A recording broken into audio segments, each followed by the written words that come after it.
Ladies and gentlemen, welcome to the weekly roundup. We got lots to cover, from Roblox adding a dating service to their video games, while other products and games are releasing left and right this year. Starfield is out and perspectives continue to shift as people are sinking more time into it. Baldurs Gate 3 has officially released on PlayStation 5, so that means the Sony ponies are experiencing the best and most thirsty game of 2023. Congratulations on that. I hope you guys are enjoying yourselves. There's so much going on, so let's get into it. Starting off the show with CD Projekt Red. Phantom Liberty keeps cranking that hype handle for us for their first and only expansion for Cyberpunk 2077. There were some more major expansions and major multiplayer modes planned, but these were all scrapped after an abysmal launch, as you all are aware of, forcing the team to focus on the base game instead. Since then, the game has had multiple improvements, both in terms of technical polish and gameplay, but by far the biggest sweep of improvements will come at the same time as Phantom Liberty. Now, this is all good, but this leaves us wondering how many of those improvements will be locked behind the expansion paywall. Turns out, very few of them, speaking of the improvements that is. There's going to be plenty of new content coming in Phantom Liberty, stuff like new missions, new gear,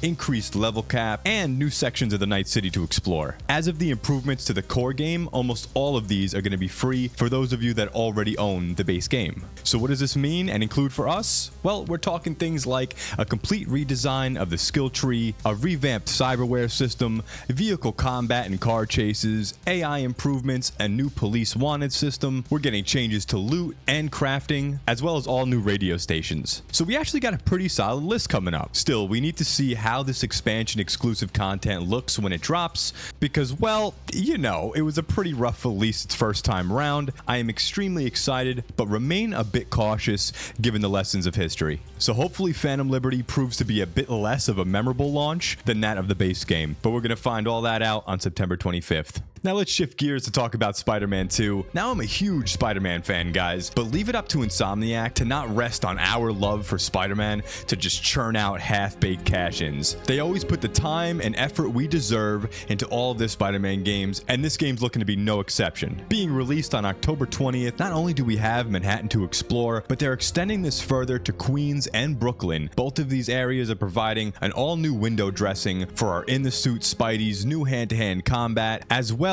as the suits off drama. We're getting an all-new suite of villains, including Lizard, Kraven the Hunter, and Venom, with the person underneath the symbiote still shrouded in mystery. We're also getting a new Webwing suit, which is almost as fun as swinging around the city, and it's going to be a warm welcome to add to the surplus amount of new combat mechanics and gadgets added to the game. Bringing the two Spider-Men together is a great move, being able to switch between them instantly. However, the natural camaraderie is threatened by Peter's new symbiote suit, bringing out a side of Peter that has very little to no patience. This is a significant step up graphics wise from the first game, and don't forget that was a PS4 title. And with the standard game now adding ray tracing, giving extremely poppy textures and lighting, the facial animations are on point, every single character you come across in the game looks stunning. This is a fantastic looking game with little to no issues, and Insomniac is really giving us a treat here. We know exactly what we're going to get with this one, and I'm totally on board with that. Up next, we got Starfield that launched about 3 weeks ago at this point, depending on how you slice it. And with that amount of time out in the wild, we can now stand back and take stock in how all of this has went for Bethesda, Microsoft, and us people playing at home. So for Bethesda, it looks like a clear win on a scale that is likely to make Microsoft a very happy boy. Right after the game's launch on Game Pass, Phil Spencer tweeted out that Starfield exceeded 1 million concurrent players across all platforms, making it one of the biggest game releases of the year and one of the biggest game releases in history, really, since very few games are able to hit anywhere close to that number. Then, a few hours later, Bethesda claimed a new record was broken as Starfield had reached a total of 6 million players between purchases and Game Pass, which Bethesda states makes Starfield the most successful launch of all time. Now, this is a very interesting figure as we take a look at Fallout 4, as that shipped 12 million units to retail on its launch day, but who knows if all of those actually sold through. Regardless, 6 million players is nothing to scoff at, and we have to remember this is without it being available on PlayStation. I mean, these guys being able to hit these numbers while missing 40% of the console market is certainly a big deal. But with more people getting their hands on the game, the PC performance has emerged as a real point of contention for many. The game runs on a somewhat disappointing 30 FPS on Xbox,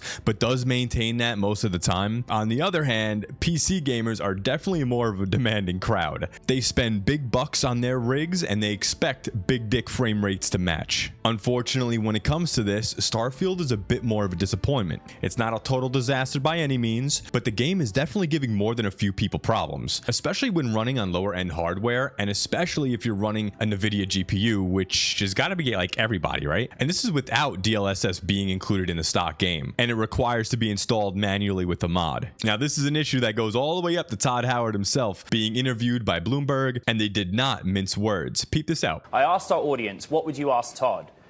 Big question from many. Why did you not optimize this game for PC?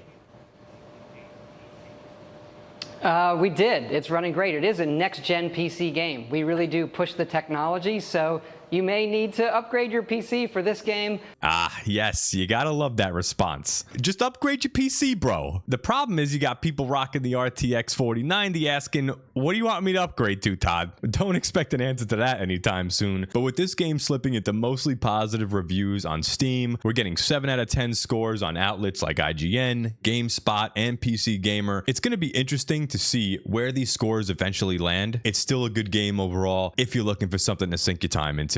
Now, something that people have stopped sinking their time into, and that's falling off its high horse a bit, is Diablo 4. It launched to very strong reviews and one of the highest AAA releases of the year, in fact. I personally enjoyed it, but I definitely had some problems with certain parts of it, particularly the loot, endgame, and class progression. But with all these other games coming out, I've been way too busy and super hyped to keep up with the other releases to commit to another live service. Shit, I'm literally scraping myself away from Baldurs Gate 3 right now to make this video. One thing that did come up was Diablo 4's general manager, Rod Ferguson, may have inadvertently confirmed the existence of annual expansions. Speaking to Deserto, which I think is the way you say it, Rod said this, quote, "When you look at the launch of the game in the first season, we see that as building a foundation on which we can build for the future. So as we look at our quarterly seasons and we look at our annual expansions, those are things that we really need to focus on our live service." Of course, this isn't confirmation of annual expansions, but this is the GM of the franchise saying this is, well, annual expansions. Was this a slip of the tongue giving away Blizzard's plans, or just a bit of a brain fart slipping in the words annual when he really meant something else? He hasn't clarified the remarks since then, so my suspicions is the former, especially given that annual expansions for Diablo 4 seem like a foregone conclusion from the get-go anyways. And by the way, guys, if you're enjoying this video, feel free to hit the like button and subscribing. If you're looking for more videos like this coming out in the future, it'll mean the world and back to me. Thanks so much. But hey, at least Diablo 4 is out and about. Something that seems like it's never going to come out into existence is Skull and Bones. This has been in development for approximately like 1,000 years and was available to play in E3 of 2018.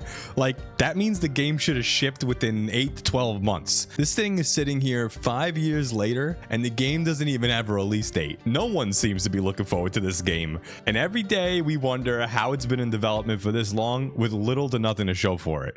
On top of that, things aren't getting any rosier, with the game losing its third creative director since development began. Elizabeth Pellin worked on the title since 2018, but will not be bringing this game ashore, as she has now returned to the publisher's Paris-based HQ, where she has came. Games are typically only meant to have one creative director during the development, maybe 2. 3, though, is well and truly just there for company. Ubisoft was quick to counter departure as business as usual, stating that she successfully transformed the title to a unique naval RPG, and that her job is done. But the game is not out yet and doesn't even have a release date, so it's difficult to tell what that departure means. But if it's anything else associated with Skull and Bones, it's nothing good. Alright, so let's jump into some of this juicy news with Nintendo's new console. So at this point, we all know the Switch is as old as it can be, and being so deep into its life cycle, it's more than fair to assume that a new one is on its way. Now, Nintendo has been very tight-lipped about it, of course, as they would want us to keep buying the current available Switch, but rumors and leaks have been going around a bit over a year now. People are predicting a big release of 2024, rumors of Nvidia providing DLSS technology, as well as sources close to the matter suggesting that production will be starting in March of next year for a Q4 2024 release. All of that being said, the latest news we received from Eurogamer stated Nintendo was demoing their next-gen consoles at Gamescom in Germany. So that's right, the Switch 2 has technically been out and about since then, and Video Game Chronicles will go on to confirm Eurogamer's reporting, providing more details. They said that the demo was including an up-spec'd version of Breath of the Wild. In addition, they said the Unreal Engine 5 Matrix Awakened tech demo was also able to be ran on Nintendo's next console, which is crazy, but it gets even more wild.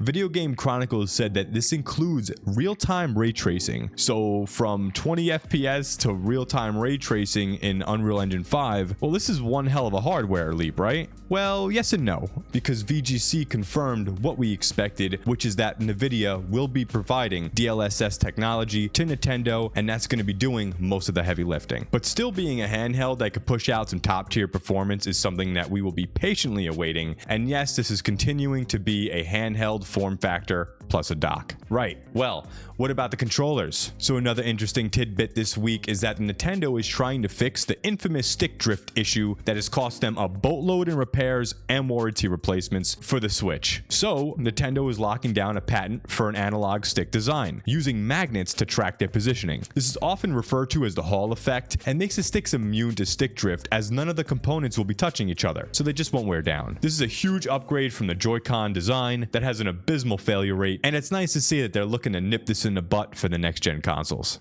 Alright, let's get into a quick Spitfire round here. Yoshi P has confirmed there has been no plans on making Final Fantasy XIV free to play, and rightfully so. It's like the one thing keeping Square Enix afloat for the past decade, and the game shows no sign of slowing down. Plus, pretty much half of it is free anyways thanks to the free trial, and getting hundreds of hours of content for free makes the free to play conversation a bit redundant. We also have Jedi Survivor receiving some love, and a patch placing it in way better shape than it was before. Now this is showing it's guaranteeing us at least 60 FPS on console when playing on performance mode, as well as substantial PC improvements. I have not tested it much myself, but we can only hope that they're speaking the truth, as it's a fantastic game that deserved way better optimization than it had previously. So hopefully this patch delivers. Alright, shifting gears to talk about Baldurs Gate 3. So this launched on PS5, and good news according to Digital Foundry, it's basically running the game on PC Ultra settings. So receiving not only an excellent PC port, but it's also supported by a controller scheme that more than a few people say is actually better than keyboard and mouse. Interesting. Another nugget of information is we also found out that the thirst that our wonderful companions are fiending for was actually a bug. Now to be specific, they are meant to be into you, however not so quickly, as Larian CEO states, quote, "So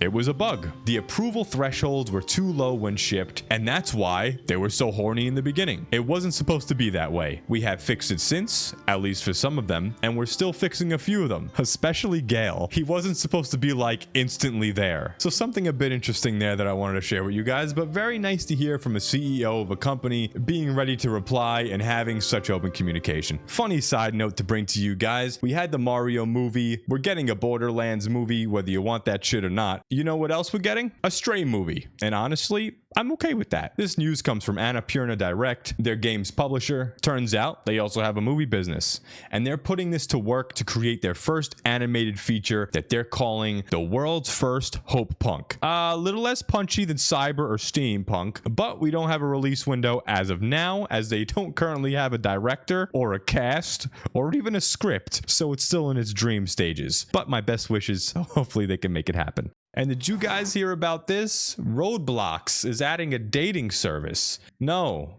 this is not a joke. Roblox have announced that they are setting up a service that will allow those over the age of 17 to verify their age and identity and then go on dates in Roblox. Again, I can't stress this enough.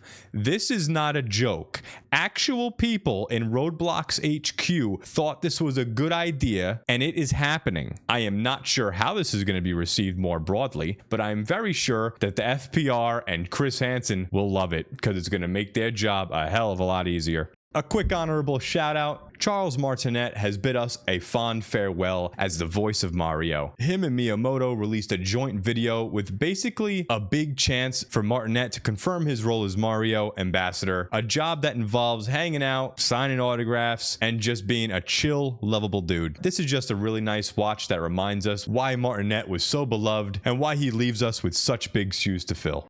Let's go! Wahoo! Moving on, I'm going to hit you with some throwbacks here. We're getting 2 games based on classic cartoons. The first one is based on gargoyles. Anyone remember that from back in the day? This one certainly tugs on the nostalgia strings, bringing us back to the 90s. This remake was announced a while ago, but hasn't received any gameplay back then. The new trailer now shows the ability to shift back and forth between the upgraded modern visuals and then the pixel art. I'm not going to lie, I'm kind of still digging the pixel art, but pick your poison, and it's going to be arriving October 19th. The other throwback is to the Turtles. I feel like these guys are as hot right now in 2023 as they were in 1993. The Mutant Mayhem movie hit cinemas a little while ago and people loved it. Now we're getting a game based on the movie called the same thing, Mutant Mayhem. It's unclear if the game's going to be aimed for a younger audience or reach for a broader crowd. I'm guessing the latter, given the enduring appeal across all age groups. And hey, if this isn't for us, we still got the last Ronin game to look forward to in the future. Bomberman is still alive and kicking somehow. This week it's back as Super Bomberman R2, allowing you and up to 63 other players to complete across various party-style mini-games, coming to us on all platforms on the 13th. Let's talk about the big releases of the week, shall we? First off, Mortal Kombat 1, the reboot of the highest-selling fighter franchise in video game history. Now this is resetting the entire timeline, introducing all new characters while giving existing characters a brand new spin on things. This is bringing us a robust single-player mode full of cheesy melodramatic cutscenes, which are always top tier. It's got your normal local versus, as well as online play and ranked modes. I'm personally not a fighting game aficionado by any means, but watching the cameo appearances took me back to the glory days of playing the original Mortal Kombat on my Sega Genesis. So for me, we got a big nostalgia bomb here, and this is dropping on all platforms, including the Switch, on the 19th. And finally, the release I'm most excited for, Lies of P. I think one of the worst titles I've ever heard for a game. But nonetheless, this is not a half-assed take off Bloodborne, I can promise you that. Anyone who played the demo can tell you this is way more than a cheap knockoff. This is the real deal, and is the latest Souls-like game to land on our shores. This is a dark fantasy action game inspired by the classic story of Pinocchio. This adventure is going to bring you as Pinocchio to try to find the mysteries of Mr. Geppetto. Now, most of the combat is not going to be on par with what you would expect from the standard Souls-like difficulty, so for a veteran of these games, I can't see it being too much of an over-the-top challenge, but that's not necessarily a bad thing, as this is bringing us a world and story we have never seen before, and now we're going to have an opportunity to enjoy a casual playthrough with something on the guidelines of that Souls-like structure and difficulty. Now, I want to clarify, I'm not saying this is going to be a walk in the park. This is still going to be bringing you the difficulty you should expect, but what I want you to take away from Lies of P is that it feels like a true love letter to From Software, as you're looking at an overall, generally very good game, well made, functionally feels great, and it shows its polish. From the insane customizable weapon variety system to the smooth reaction time, I doubt you're going to be disappointed with this, so I highly recommend you take a peek. Alright guys, and I have one of the funkiest stories I've seen in a very long time. Meet Cup Noodles Caffeinated Game Noodles. Complete with RGB style cup thing. Nope, I'm not making this stuff up. This is a real product that Cup Noodles are releasing in Japan on September 18th. Just in time for Tokyo's game show. They are, yeah, noodles infused with caffeine. And even more funky than that, the company claims these noodles are soup free. This way, they won't spill on your keyboard or controllers. So my question is, how the hell are we supposed to cook these things without soup? You know what? Leave it alone. I don't even care to know. The inclusion of caffeine infused with these noodles is truly weird, and I'm glad I'm not the only one who thinks so. The reveal was covered by CNN in the UK, and here's what they had to say.